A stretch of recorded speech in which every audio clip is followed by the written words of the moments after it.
everybody, this is Abigail Ockwell here and welcome back to another WIP and Chat. Now if you're new, WIP stands for work in progress. So please get out whatever it is you happen to be working on, whether it's cross stitch, knitting, diamond painting, you know, all that fun stuff.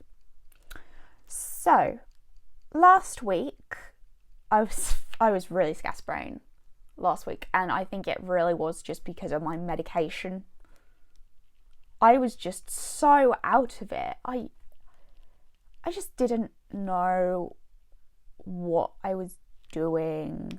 Like that whole day I was just so tired, and yeah, I just kind of went meh.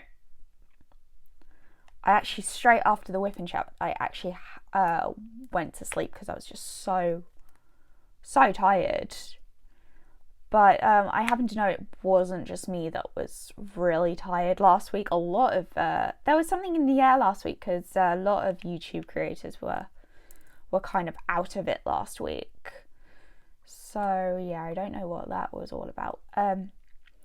I am working on the Bayou Lady by Diamond Art Club by the artist Mandy Manzano.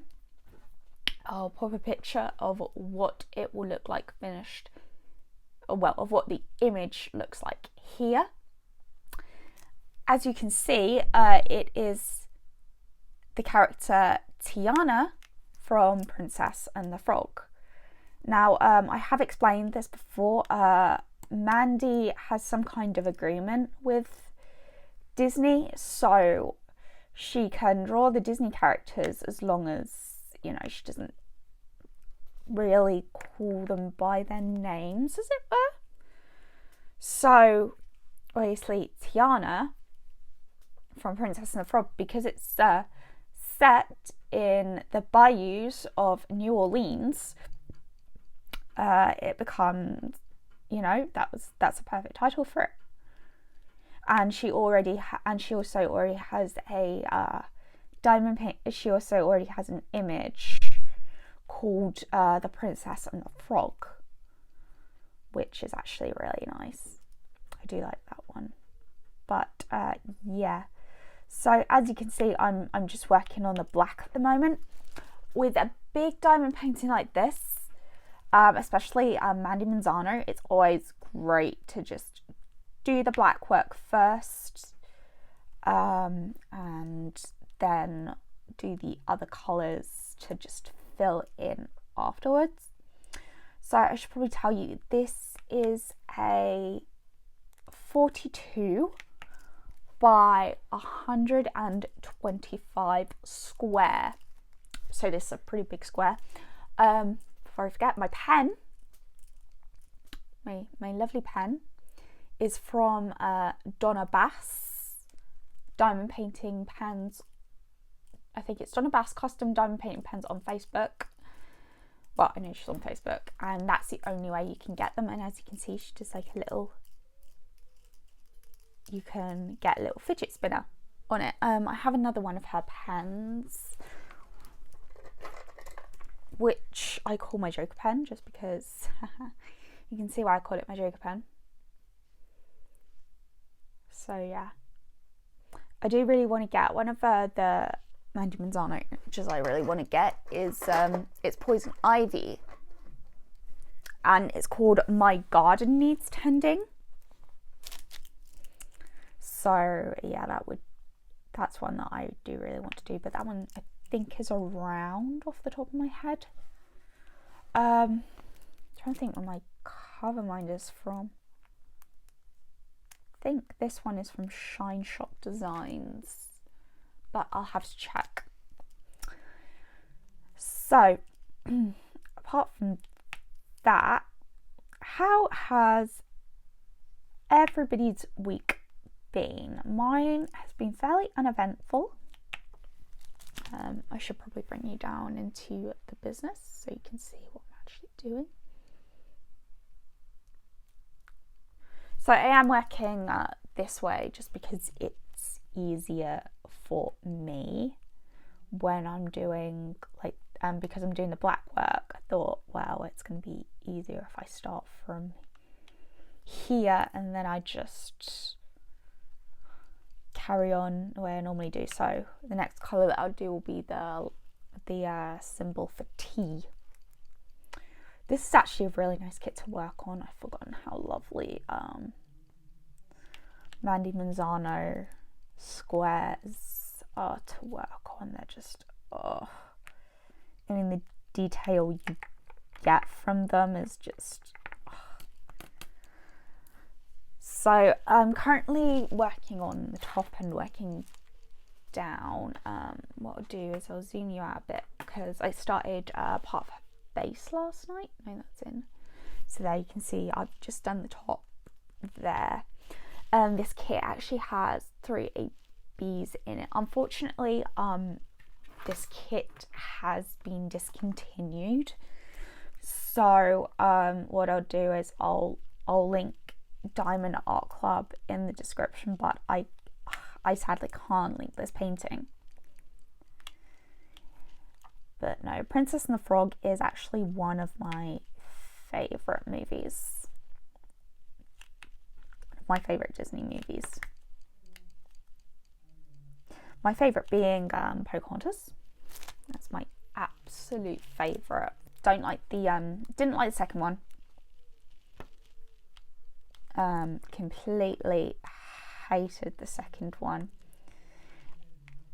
That is just purely because they ruined a perfectly good love story.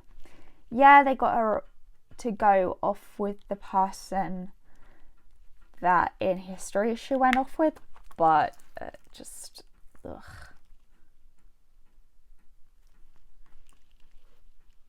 It just wasn't enjoyable, because when John Smith came back at the end, it was like, oh, this is awkward.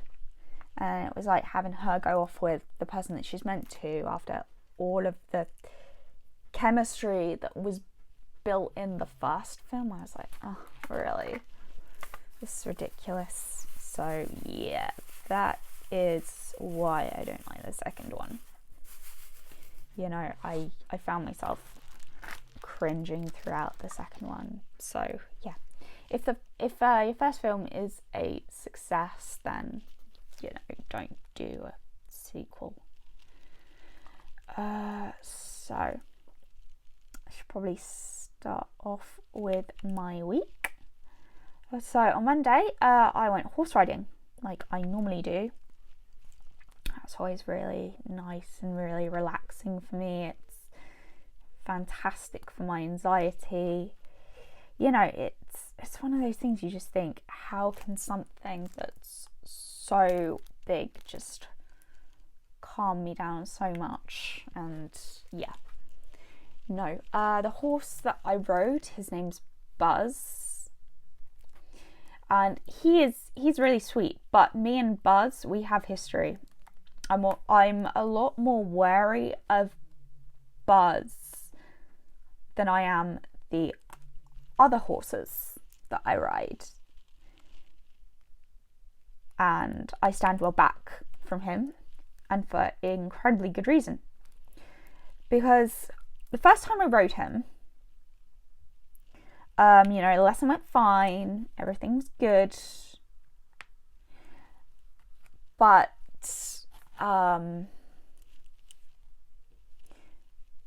you know, the end of the lesson, when I went to pop him back in his stable, his stall, I jumped off. Well, I didn't jump off, but I popped off and, you know, started to loosen his girth up, etc. What you're meant to do, run his stirrups up, and he stepped on my foot.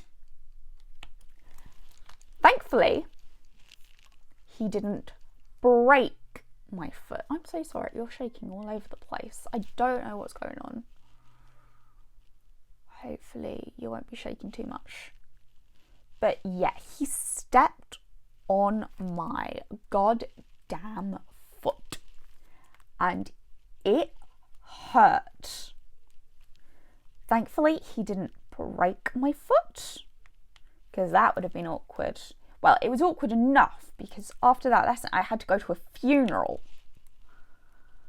So yeah, I got out of the taxi after arriving at the place that the funeral was happening, and I was just like, oh yeah, no, but I do know that if he put any more pressure on, he probably would have broken my foot. But oh, it was so painful. Yeah, never get oh gosh, I'm sorry, knocked you there. See what that does. But yeah, no, hopefully. But yeah, no, thankfully he hadn't broken my foot. I was just in a lot of pain. So yeah, but he is really nice. He's really sweet, and I just, despite the fact that, you know, he did step on my foot and yeah, it did hurt, I still love him. But like I say, I just stand well back from him in case he decides to squash my foot again like a little ant. He's just, but yeah. So we were doing what were we doing? So on Monday we were doing like controlled stuff. So, okay, yeah. You can still see it. Sorry, the sun's just dipped behind a cloud. I'm a little bit conscious that it's gonna rain. So I may actually turn my bedroom light on. Hold on. This is the good thing about having a long cable and having your drafting table near the door, because I can just get up and do that. Right, there we go. So we were doing like controlled energy. So basically I got him into a steady walk, a steady pace, and then from there we just wanted him to just slip into the trot, and yeah, we built it up to trot and canter, and yeah, it was just a really nice lesson. He was so good, like super good, that I was just like, you know, just, you know, at the end I didn't really have to give him a little tap with my stick. The thing with Buzz is he does like to fall in a bit. Sorry, I'm just going to take a little sip of my drink. And falling in means, so if you've never been horse riding or had any horse riding lessons, there's a thing called a track, and it's kind of, that's at the outer edge of the arena, and that's like the horse's safety zone. I put that inverted commas there because it's basically they see that's been well used, and they know it's safe because they can see that other horses have used it. And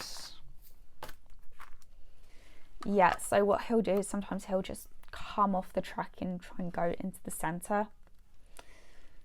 Usually my big issue is when I'm going into canter, usually I'm really bad at keeping them on the track at canter, so sometimes I'll just cut corners, but you know, I think at least I get the job done. However, it is getting me into bad habits, so that's probably something I'll have to break before too long,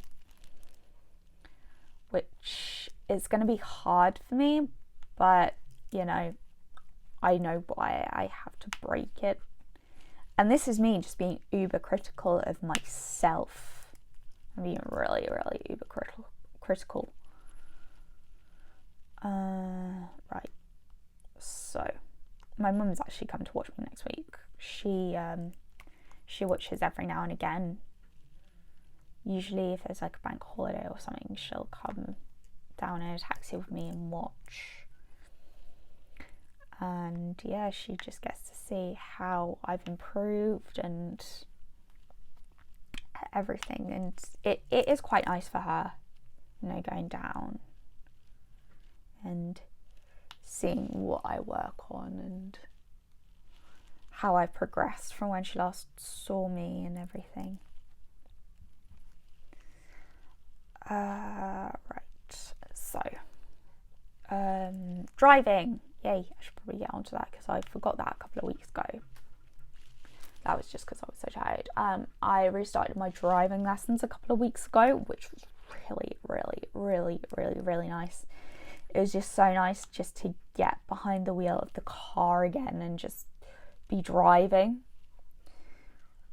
Now, my family, we don't have a car, okay? I don't know if I've mentioned that before, but we don't have a car. My mum never learnt to drive, and my dad gave up just because of his strokes. He felt he had to give up. So that's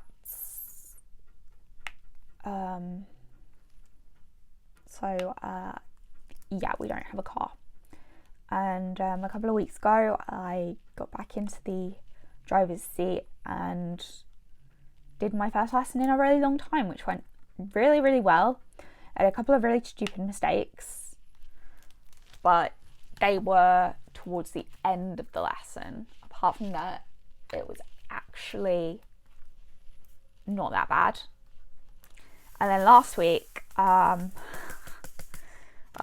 we were refreshing on my least favourite thing to do, manoeuvres, especially reversing back into a bay. I hate it. Absolutely hate it. It is the bane of my existence. But my instructor, he introduced a new technique that would make things easier for me to reverse into a bay. So I'm going to try and explain it. I might try and kind of have supporting diagrams if I can. Okay, so this is my car, and this is like my bay. So the first thing you do is I'm gonna just say this is the first bay. So I'm gonna wait until I can't see that line anymore, and then I'm gonna do a half steer. And then I wait until I'm at the T of the bay that's next to the bay that I want to go in. And once that's disappeared, I do a full lock and I just reverse into the bay. And if I need to straighten up, I can straighten up. You should always straighten up, but if I need to kind of adjust anything, I will adjust it.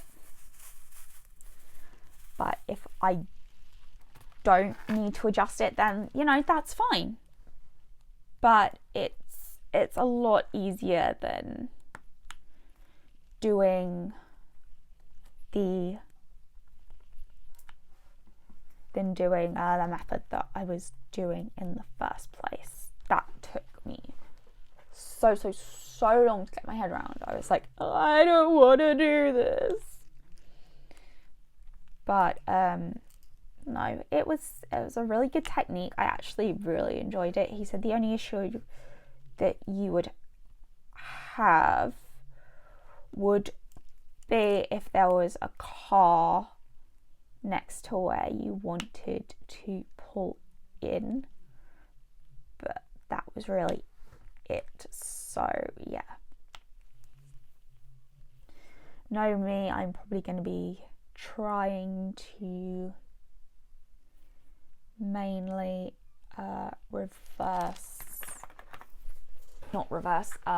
drive forwards into a bay. I'll try and take the lazy route, as it were. Lazy route. And that's just me saying that I'm lazy. It's kind of that, I find it a lot easier to drive forwards into a bay rather than drive rather than reverse into a bay. That's the one, like I say, the reversing is the one that I've had issues with, and that's probably going to be the bit that I fail on. I can parallel park well, I can pull up to the side of the road well, I can do all that stuff, but me and reversing into a bay, we are not friends. Well, we're getting an understanding for each other, I think, is what I'm trying to say. After last week, me and reversing into a bay, definitely getting an understanding. We did it about 5 times. But yeah, no, that definitely the way he taught me last week was a lot, and I mean a lot easier than the way he had taught me before. So yeah, it's always good if you can find a way to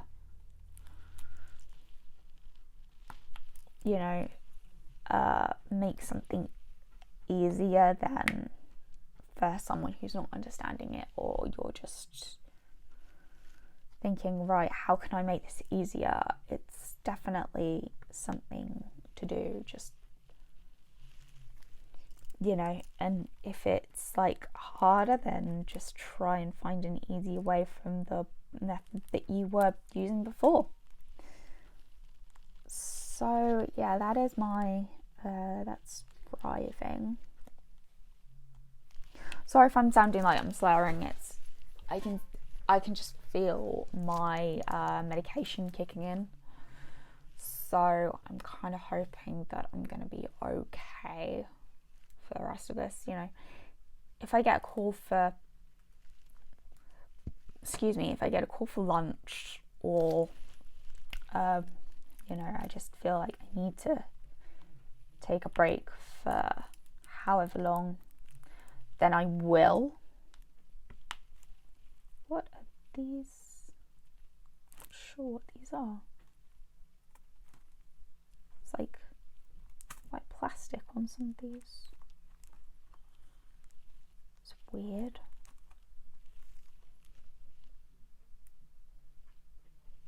Okay.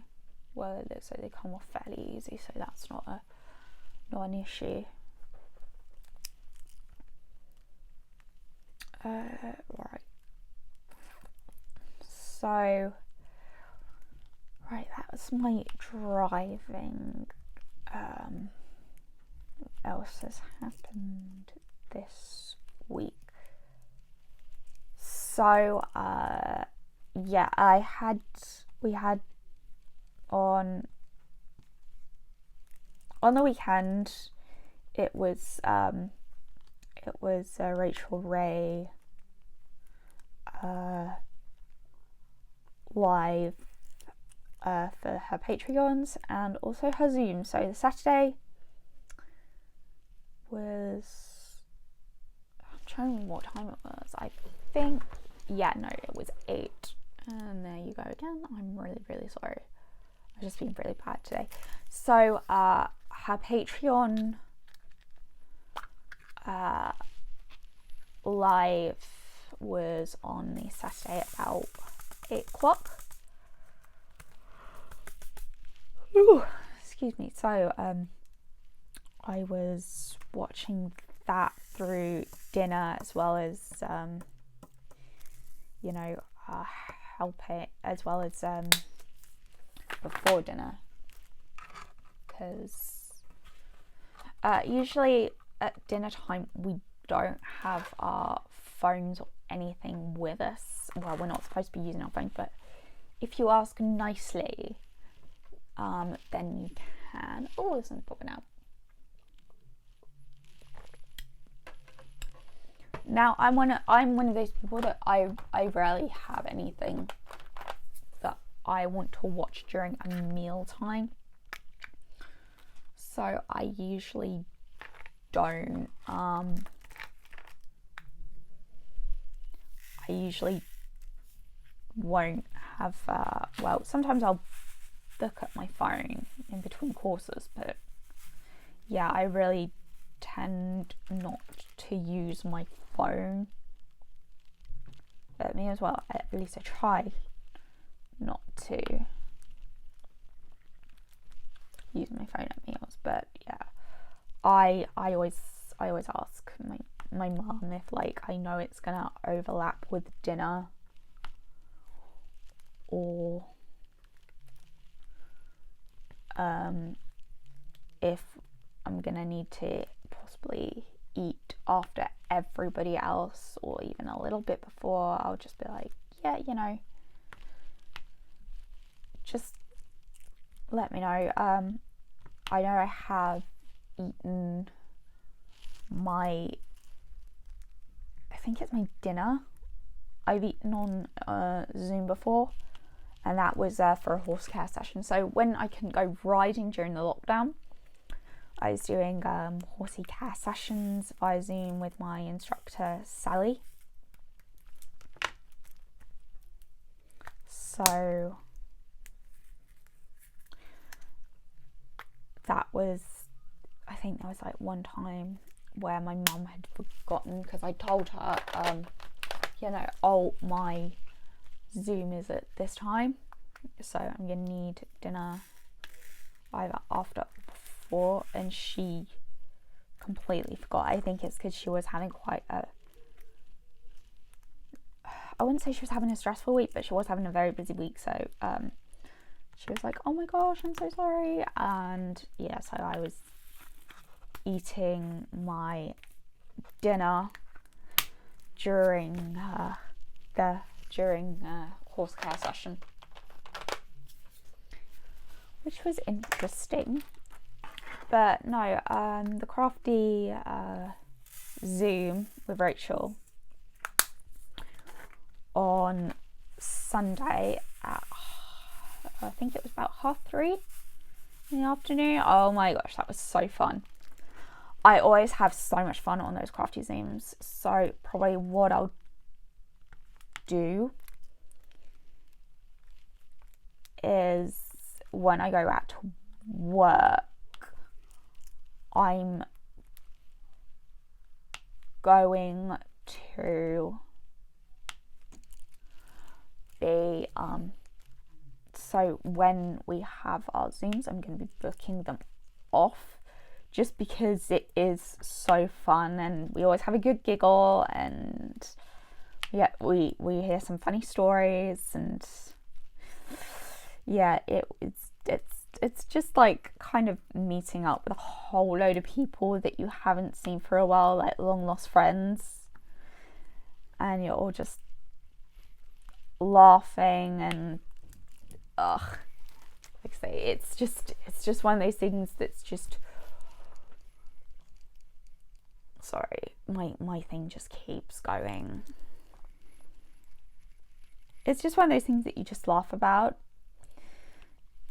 Like we'll share our funny stories and just say what we've been doing, and also like we just craft and chat. So I was cross stitching. I was finishing Thumper that I was doing last week. I will put an image of what it looks like at the moment here, just here. Okay, and as you can see, I've just completed him, and he looks awesome. I have deviated a bit. I did have to frog it a bit, but it wasn't as bad as last week. I think that's probably also why I was having issues last week, because I had made a really big mistake, and I was just like, I thought that I'd be able to figure out where I went wrong and be able to frog it, but I just couldn't. I really couldn't. I was just so confused. So I think that was also why I was like, because I was trying to think and remember what I was doing.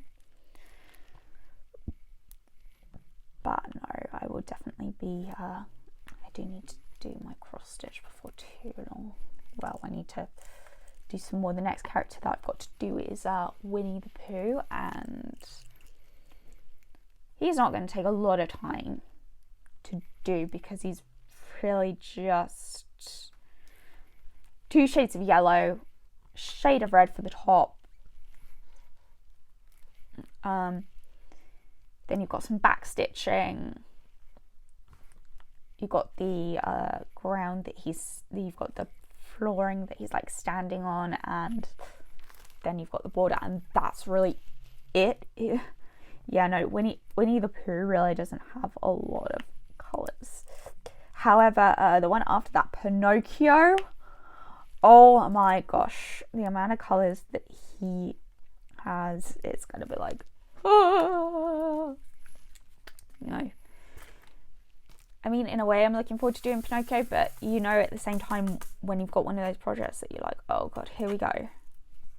Yeah, that's kind of what I'm going to be like with Pinocchio. But you know, he's going to my godson Dexter, so he's going to be a baby, so he's not really going to care that it's not perfect. But no, the Crafty Zoom was, it's, you know, it's like I say, it's for her patrons that are in the Zoom tier. So like I say, last time there were 3. This time I want to say there were about 12 of us. It was fun. So there were a couple of creators from YouTube. There was Stone Cold Coffee Crafts, who was Hiker, which you know, I'm subscribed to her channel. You know, I dabble in that. I kind of dabble over to Hiker's channel. That's Stone Cold Coffee Crafts name. You know, I do it for the crafts, but I also do it for her ragdoll cat Miss Lola, who did grace us with her presence. Kind of like looked up and I saw this fluffy thing. She also came in kind of at the beginning and sat at Hiker's feet.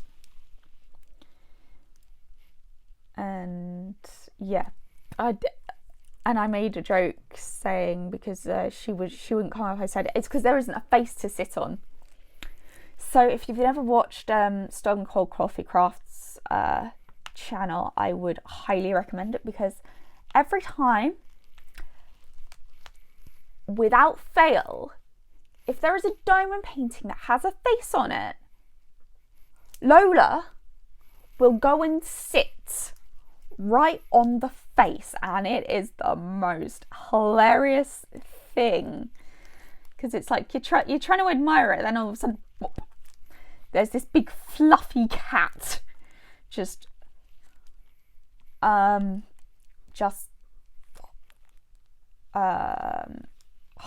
the face, and you're like, Lola, can we kind of see you? But she's like, nope, I'm the important one. Love me, humans. This is what you come to see. You don't come to see Mummy Craft. You come to see me sitting on face. I do not accept the attention that this painting is giving me. You're not giving me any attention, so therefore I'm going to ruin your fun, mum. But no, it's just, ugh. It's so cute. But no, it was nice to see Lola pop up for a little bit. And getting loads of cuddles and stuff.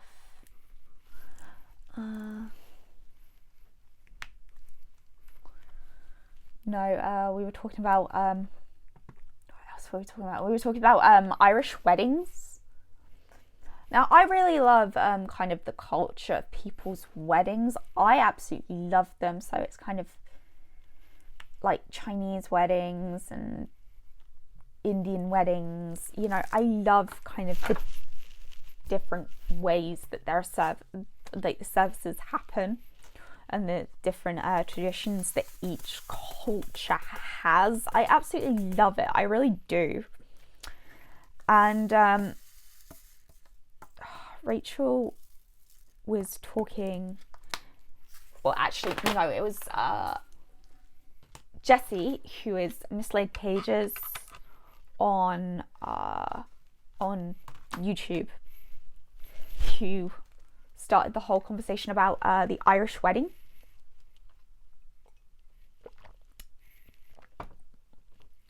Because, yeah, she was saying that she'd really wanted an Irish wedding and hadn't got one exactly. I think she said by the evening everyone was like, ugh, was really tired, so they were like, okay. So, yeah, their wedding reception apparently there weren't a whole load of people at the reception. Everyone had gone by about 8, I think she said.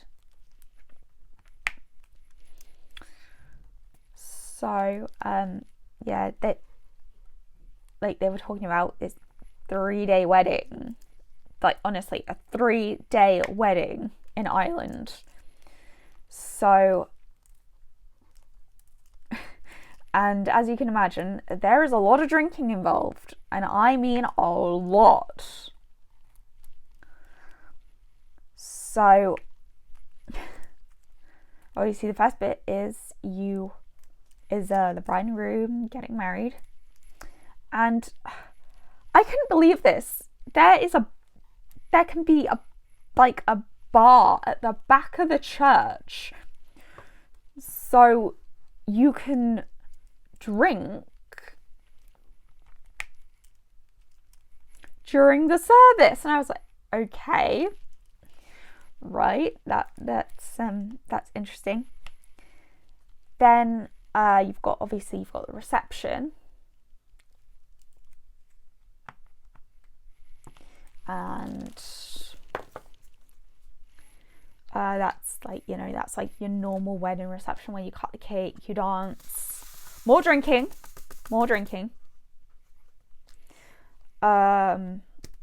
Then there's what was it?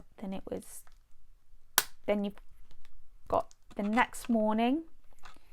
You've got the breakfast, I think they said. So where you and your husband and your husband's family and of course your family, you all eat together, and that's like your first. It's like your first breakfast as a couple. And then I think on the 3rd day, she said you hire out a pub, you close down a pub, and you celebrate with all your friends and family at a pub. And I'm like, oh my gosh, wow, okay. Yeah, so I thought that was really interesting, and I was like, and because of my size, I'm very tiny, so it doesn't take a lot for me to get drunk, as it were. And I was like saying, oh my gosh, if I was there, I'd be like, yeah, I'm just gonna, after about, I think it would probably be about 2 hours of drinking. If I was drinking non-stop, it would probably be like an hour. but I think it would probably be like a couple of hours. I'd be like, yeah, I'm just gonna hug this tombstone right here and I'm just gonna fall asleep. No. Which everyone found very funny. Yeah, it's just so fun doing those crafty Zooms once a month. It's like, we're here we go. But yeah, no, so that was my Sunday. What else were we talking about? The crafty Zoom.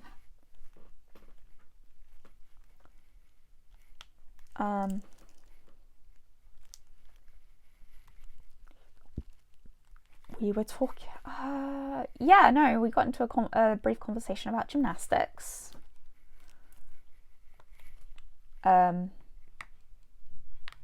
Like we were talking about that because there was the European Championships. I still need to watch those actually, so that will probably be my week. Next week you'll just be hearing about gymnastics. You know, despite the fact I don't do my gymnastics anymore, I still love the gymnastics. Gymnastics is my first love. But of course, I love my horsey stuff. I love my show jumping, I love my dressage. I think probably cross country is my favourite out of all of the horsey events. And my dad, when the cross country's on, the only reason he'll watch it, and it used to be my only reason for watching it before I started horse riding, was to see how many riders fell in the water. So we would be like, he's fallen in the water! And yeah. I mean, I know it's not nice to laugh about people falling in the water, the water jumps, but you know, it's just kind of the looks on their faces. They're like, oh great, I'm wet now. Embarrassing. That's I think what I love more. It's just the looks on their faces more than anything. They're just like, ugh, great.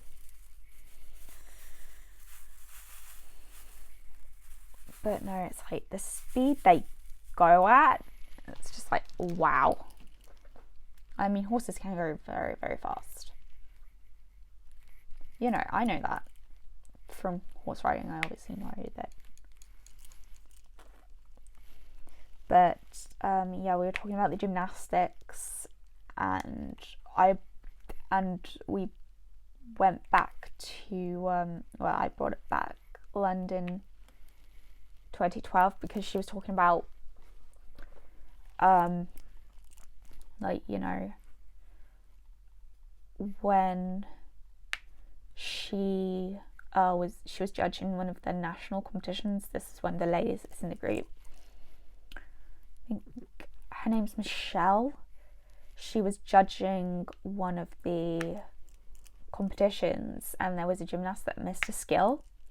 So that's an automatic 2-point deduction.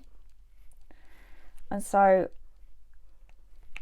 you know, whatever the head judge says, it goes. And, you know, the head judge went up to her and said, oh, why is your score so low? And she was like, there was a required skill that she didn't perform. And she was like, no, there wasn't, change it. So she changed the score, because if the head judge says you have to change your score, then you have to change your score. That's like the rules, no matter what. That's the rules with gymnastics. If you miss a required element, you know, you have to you know, obviously there's a deduction. And it's like the head coach came up after and was like, she didn't do the skill, she missed the skill. And it was like, yeah. So yeah, no, the coach wasn't happy that obviously the head coach had made this person mark the, obviously hadn't been very happy that the head coach had, well, the head judge had made this person, you know, agree with their score. So with gymnastics, there's an E score and the D score. The D score is the difficulty, and the E score is the execution. And basically, what you do is you mark down from 10. So obviously, I think a lot of, well, some of you may have heard of Nadia Comaneci, the Romanian gymnast, who was the first woman ever to get a perfect 10 on bars and also beam, which I hadn't realised until I was a teenager that she'd done that. But yeah, so yeah, and I was talking about, so that conversation that we, about that whole E-score, I told her about a course that I'd gone on to about judging the leotard and not the gymnastics. And she was like, oh yeah, absolutely. I don't know if I said last time in the Zoom, but this judge, when all like the corruption was going on, she was, you know, she saw it and she was trying to, you know, say something. And basically, at that time, in the early 2000s, you know, you got ostracized if you tried to speak up and you weren't invited to judge events. And she was like, well, I don't really want to be part of this judging community then, bye. So yeah, it's sad because it sounded like she was a really good judge, but we were talking about judging leotards and not the gymnastics, and I brought up one of the American gymnasts in at the 2020 Olympics, which was Michaela Moroney. And, you know, we got in a conversation about obviously her and how she sat her vault down.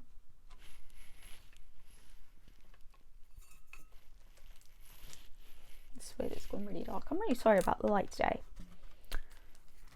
So, I'll try and pop a clip in of that.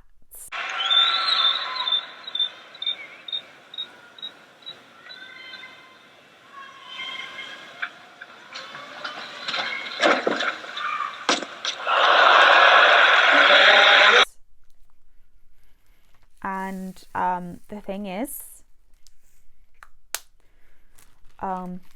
the Americans, they put in a complaint, like they put in a protest. No, they submitted an inquiry. Sorry, that's what we call it. So if there's an inquiry submitted, that means that basically, have to go through. The judges have to go through the whole thing. They have to go through the routine. Normally, they don't get the luxury of playback. They just have to mark what they see.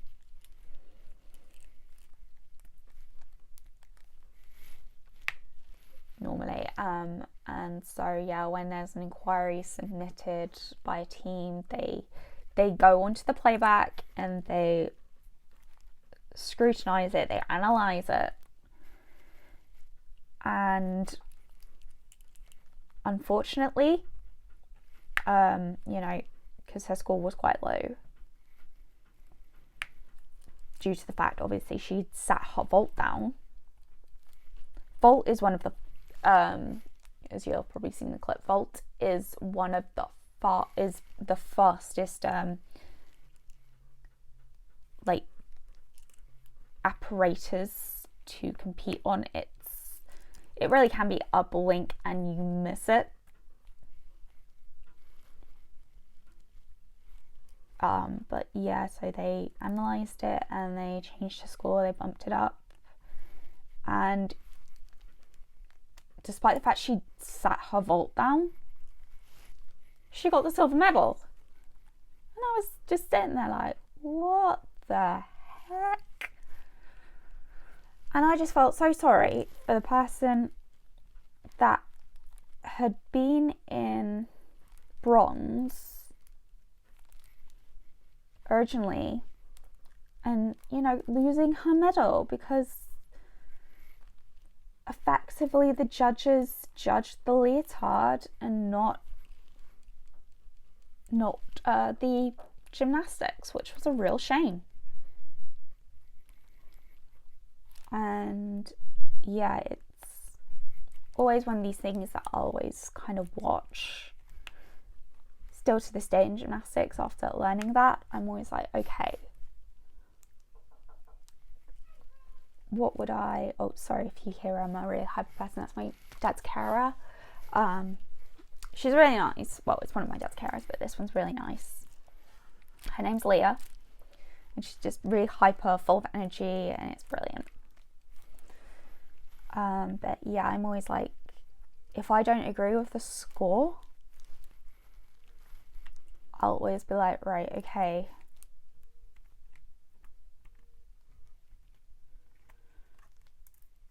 I'll always be like, right, okay. Why did they come to that score?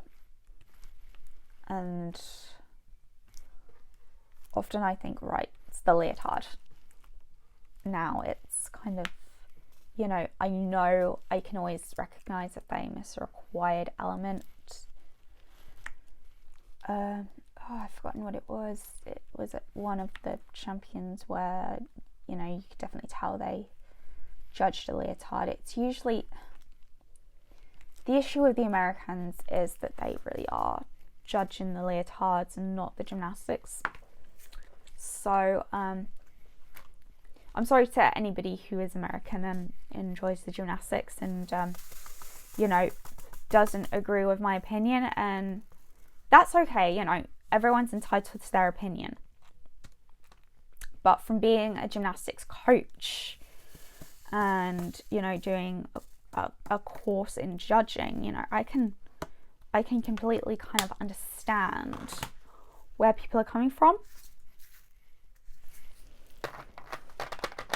And I can kind of see things in a different way, as it were, that I know that most people can't. So,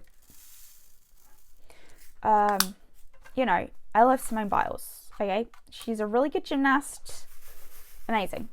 And after the whole thing with Larry LaSalle, I think that's his name. You know, she wore a leotard, you know, that was the colour of, you know, supporting for people who had been sexually abused or people who had been forced to have sex with someone and they didn't want to. And, you know, it was, she had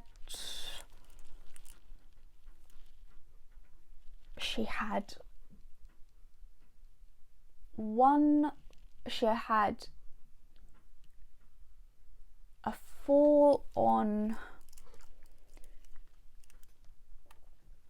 she didn't execute her vault correctly. That was one of her vaults she messed up.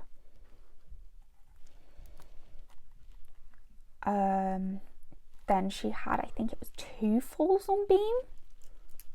She stepped out the floor area on floor and she still managed to win the gold. And I was like, okay, right, and you know, that was me like, that is a definite we are going to be judging the leotard and not the gymnastics. Yes, she has very high difficulty scores, But even the high difficulty scores shouldn't be kind of overcompensating the falls. And yeah, it's just, ugh. Just, you know, it does kind of frustrate me when things like that happen, but, you know, I can only say what I see.